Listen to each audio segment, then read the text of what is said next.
What's up, guys? Welcome to the channel. For today's video, I didn't start recording from the beginning of the project just because I didn't know how the project was going to end. I think I've succeeded with what I wanted to do and figured I'd share it with the rest of you GX470 owners. If you are looking behind me, you'll realize that that is not the factory Crossmember. That is an aftermarket tow hitch receiver. The Crossmember is on the ground over there somewhere. Let me show you guys what I'm doing. Now, before I continue and show you guys the work that I've done for all you faint-hearted welders and professional mechanics and whatnot, if my work isn't up to your par, I'm sorry, but the purpose of this video is for me to share the idea, or yeah, I guess the idea behind what I did. If you've got some mean things to say about what I did in this job, I guess you can comment below or keep it to yourself. Or maybe press the thumbs down button, but please don't. Let me stop talking and let me show you guys what I've done. So before I show you guys what I've done on the SUV here, or the GX470, I want to show you guys the factory Crossmember that came on my 2003 GX470. Now, this truck is an 03 and it lived all its life in Colorado, Wisconsin, and now it's here in Michigan. All those states are pretty known for snow, and I'm guessing, I don't know if Colorado sprays salts on the road. I think Wisconsin does. States with snow, you're prone to rust, or even if you're in an area where it's humid and got salt water all around you, you're prone to rust. Here is the factory Crossmember. If you guys can see, it is pretty rotted out. I mean, it did not take much for me to get it out of the GX470. Pretty much done for. I mean, it's rotted out, guys. I took the Crossmember off. I was like, oh man, I am ready to sell this thing or junk it or whatever. You know, when you find something that's pretty imperfect about your car or your baby and you're just like, oh man. Well, that was me this morning. I had ordered an aftermarket hitch receiver, or tow hitch, I guess you could call this. Sorry guys, I'm blabbering a whole bunch. It's been a long night. Anyways, I believe this is a Kurt receiver, and I can go ahead and put a link in the description down below of this exact kit. Now, the frame rail on this side was pretty much done for. I cut off the part that was all rotted out, and you can see it's missing a good section right here. And then this side, there was some rot. I kicked it, or I hammered this in, took out all the debris that was in here as best as I could. And then what I did with this hitch receiver, you see, I installed it wrong, but I installed it wrong on purpose.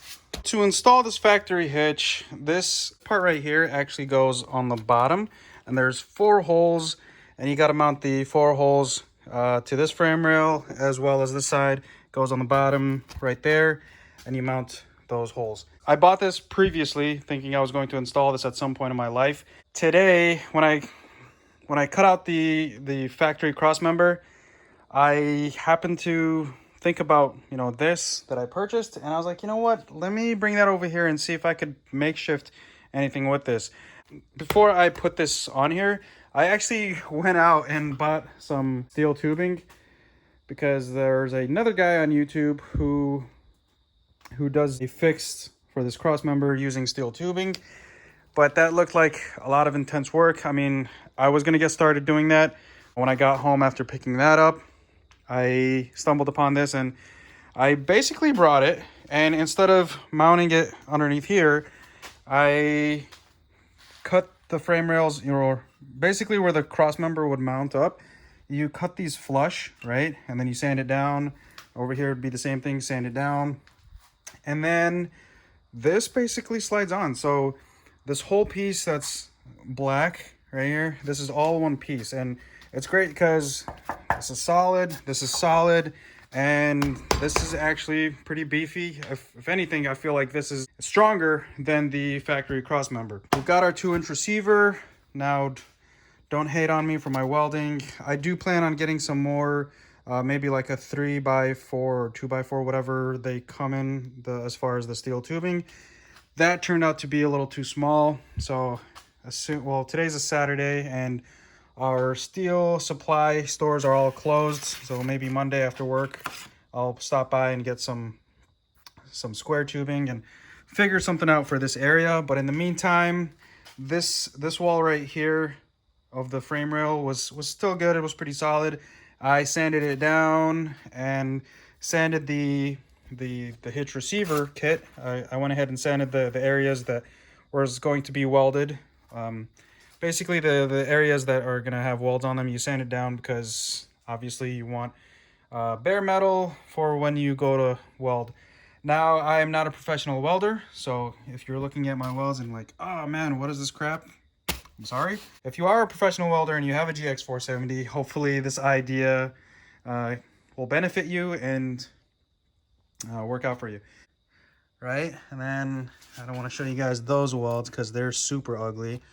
And then over here on this side. Now, if you want to go above and beyond and maybe lift the body off the frame, then you could, you know, go ahead and weld all the way around in the areas where you can reach. Like over there, I couldn't reach it. I don't plan on towing with this rig. I have a truck that I tow with. I just wanted to have some reinforcement as far as the Crossmember goes and have a way of recovery if I needed recovery from the back. But hopefully this idea will benefit you. And now I'm sorry I didn't record my steps up to it. And the reason I didn't do that is because I didn't know how this was going to end. You can see over here, I've got a random piece of metal that I had around in the garage, the steel. And I just kind of welded it to the hitch as well as welded it to the frame, well, the areas where I could reach.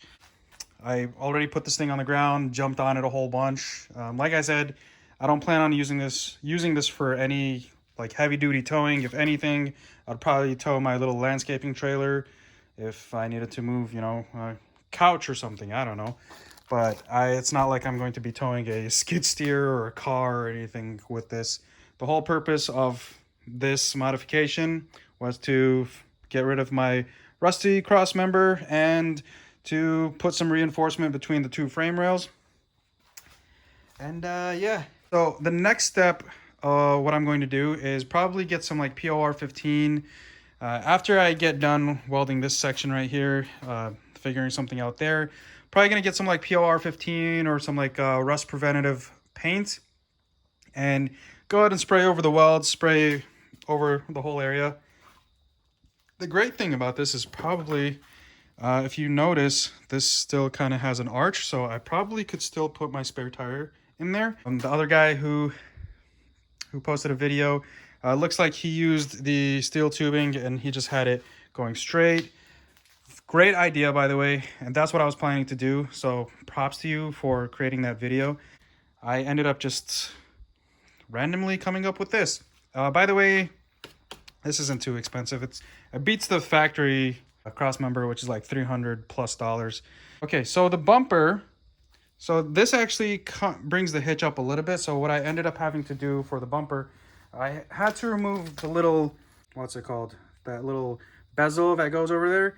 I had to remove that and then slightly trim it a bit, but trim it to the point where, you know, it's not really noticeable.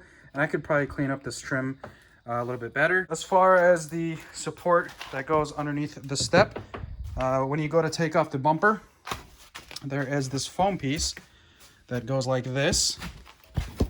All right.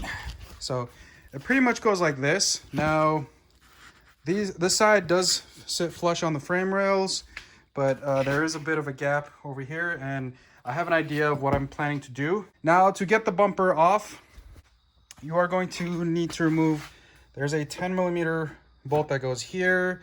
There's two star bits that you got to remove from right here and right there. I forget the size of the star bit.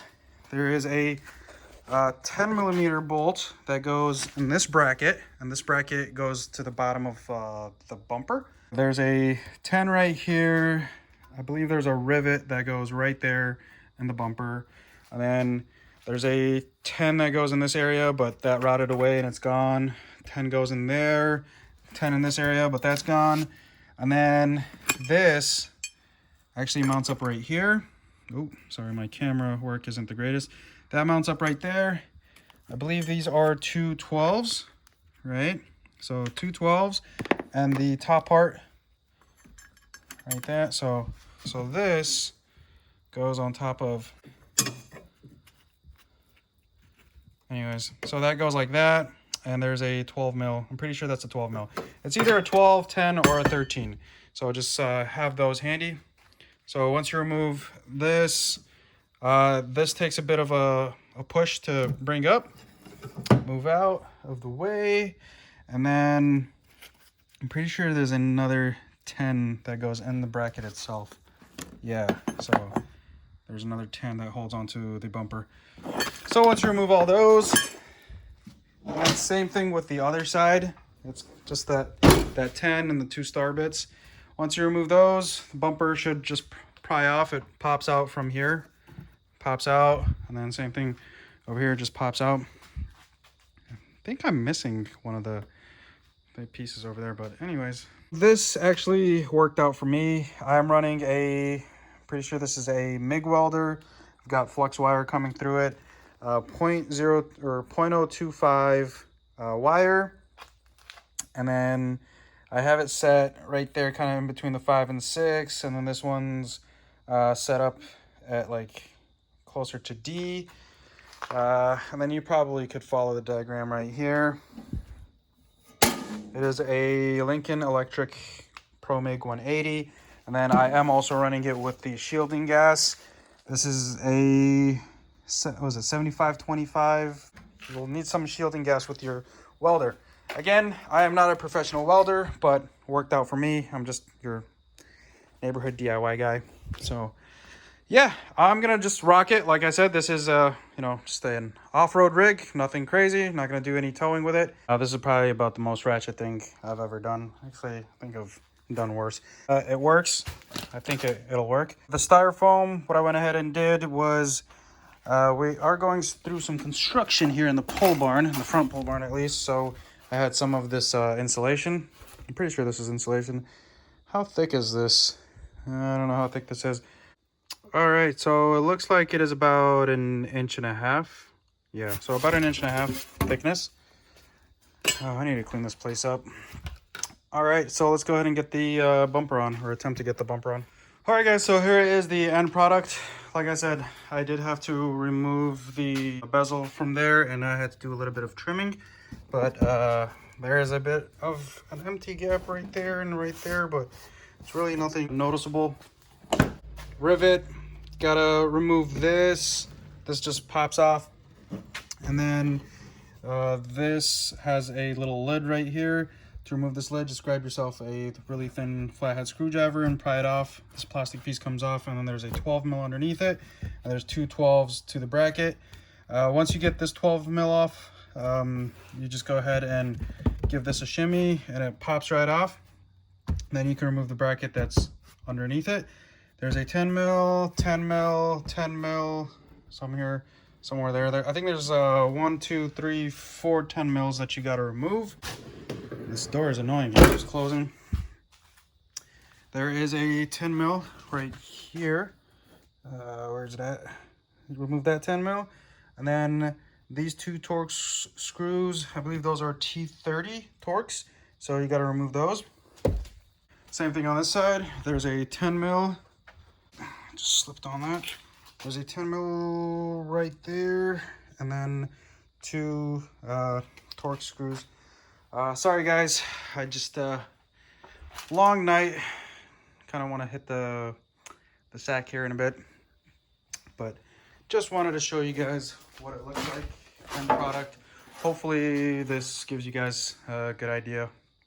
So yeah, so like I said again, I am sorry that I couldn't walk you guys through these steps, but hopefully this gives you guys an idea of what to do. If you have any questions or comments, please leave them down below and I'll do my best to answer them. Like I said, I'll go ahead and insert a link in the description down below for the part. We'll see you guys in the next video, and sorry for all the blabbering. See you guys in the next one.